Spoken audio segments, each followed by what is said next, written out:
Have you ever thought about how much time we spend on social media? Or why we keep coming back, even when we know it's not always the healthiest place for us? The truth is, a lot of what keeps us glued to our screens is driven by cognitive biases.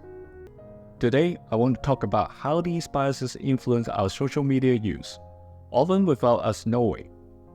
Once we understand how they work, we can take control of our habits and use social media more mindfully.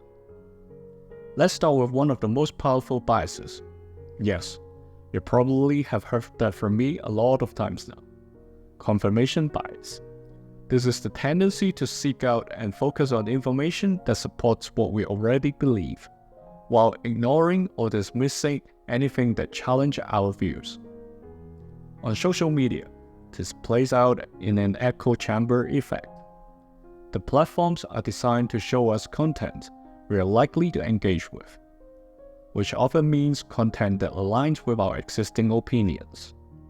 Have you ever noticed that your feed tends to show you posts and articles that reinforce your views on politics, culture, or even lifestyle choices? It's comforting, right? It feels good to see that other people agree with us. But here's the downside. Over time, we start to see the world in a more narrow way. We become less open to different perspectives and less willing to challenge our own views. This bias doesn't just affect the information we consume. It also affects the way we interact with others. How many times have you seen a post that made you think, how could anyone believe that? That's confirmation bias, making it harder for us to empathize with people who see the world differently. So, how can we combat this? One simple way is to consciously follow a diverse range of people and perspectives. Seek out content that challenges our views, even if it's uncomfortable. This doesn't mean we have to change our beliefs, but it helps us understand the bigger picture and keeps our minds open. Next up is social comparison bias, which is the habit of comparing ourselves to others. Social media makes this bias especially tricky to navigate. We all know that what we see online is often a highlight reel. People sharing their best moments, their successes, their perfectly curated lives. But our brains don't always remember that. Instead, we end up comparing our everyday lives to someone else's best moments. Have you ever scrolled through Instagram or TikTok and suddenly felt like you're not doing enough? Maybe someone posted about their amazing vacation, their new job, or their picture-perfect family. And even though you know it's just a snapshot, it can make you feel inadequate. I've been there too. I had moments where I've looked at someone's life online and thought, why am I not doing as well as them? But here's the thing, social media is like a filter. People don't often share the struggles, the failures, or the behind-the-scenes messiness of their lives.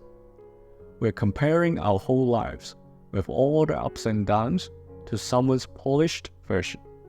And that's not fair to ourselves. One way to deal with social comparison bias is to remind yourself that everyone's journey is different. We're all at different stages in life, with unique challenges and opportunities. When you catch yourself feeling down because of something you saw online, take a step back and remember, what we see is only part of the story.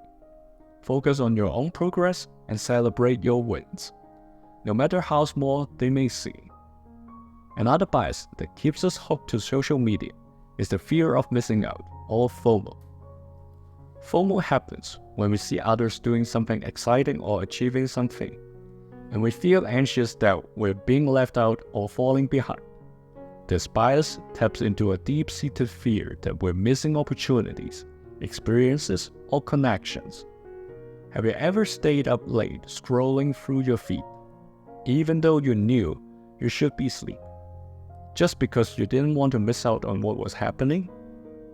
Or maybe you have felt pressure to attend an event or jump on a train because it seemed like everyone else was doing it. Social media amplifies FOMO because it gives us a constant window into what others are doing. and it's easy to feel like everyone else is living a more exciting or fulfilling life.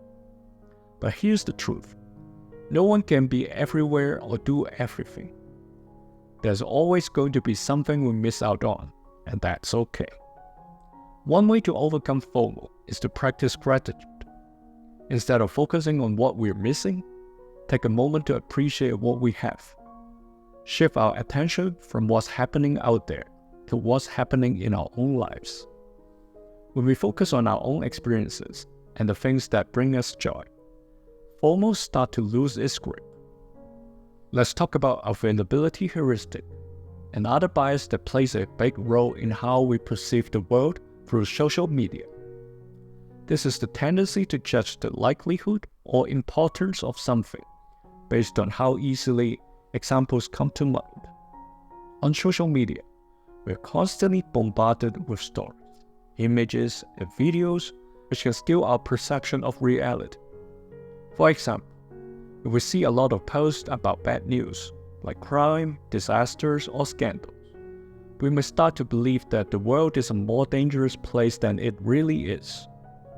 Or if we're constantly seeing posts about success and achievement, we might feel like we're not doing enough, even though those successes are often rare and don't reflect everyday life. The availability heuristic makes us think that what we see on social media is a reflection of reality, but it's not. Social media is mostly curated. It shows us what's popular, what's trending, or what the algorithm thinks we'll engage with. It doesn't show us the full picture.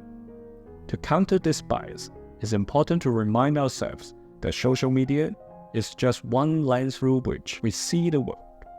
It's not the whole story. Taking breaks from social media and spending time in the real world can help us regain perspective. Another powerful bias at play on social media is recency bias, which is the tendency to give more weight to recent information or events. Social media is heavily about the now, the latest posts, the newest trend, the most recent news. And because of this, we can easily get caught up in the moment, making snap judgments or decisions based on what's happening right now, rather than looking at the bigger picture. Think about how quickly social media moves from one topic to the next. One day, everyone is talking about a major news event, and the next day, it's as if it never happened. Recency bias makes us focus on what's immediately in front of us, and it can prevent us from taking a more thoughtful, long-term view of things. How do we deal with recency bias? One way is to slow down. Before reaching to something we see online, take a step back and ask ourselves, is this really as important as it seems right now?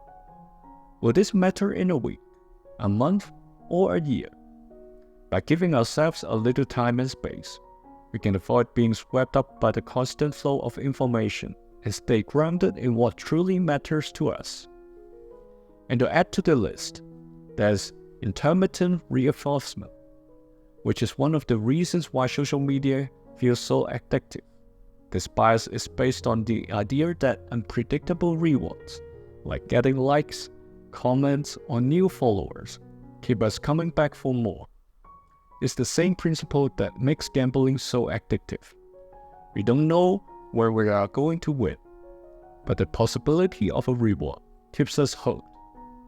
Every time we get a notification or a new like, it gives us a little hit of dopamine, the brain's feel-good chemical. But because the rewards are random, we keep checking, hoping for the next hit. Before we know it, hours have passed, and we're still scrolling. If you've ever found yourself mindlessly refreshing your feed or checking your phone for notifications, you've experienced the power of intermittent reinforcement. The key to breaking this cycle is awareness. Once you understand how this bias works, you can start to set boundaries for your social media use. Maybe that means turning off notifications, setting time limits, or taking regular breaks. And for myself, I've turned off all notifications, set a particular time of day and duration to look at my social media apps. When the time is up, I'll just put my phone aside and go to what I have next on my schedule. Social media is a powerful tool, but it's important to remember that it's designed to keep us engaged, sometimes at the expense of our well-being. By understanding the cognitive biases that influence our social media habits, we can take back control. Instead of letting these platforms dictate how we spend our time and energy, we can use them in a way that supports our goals and values. The next time you find yourself scrolling through your feed, take a moment to reflect. Are you using social media, or is it using you? By being mindful of the biases at play, we can make more intentional choices about how we engage online. And when we do, social media becomes a tool for growth and connection, rather than a source of stress or distraction. Remember, the goal isn't to completely disconnect from social media. It's about finding balance and using it in a way that enhances our lives, rather than detracting from it. You have the power to shape your experience, and by understanding these biases, you can create a healthier, more fulfilling relationship with social media. Here's another video that may help you. See you around at IntelliWorks.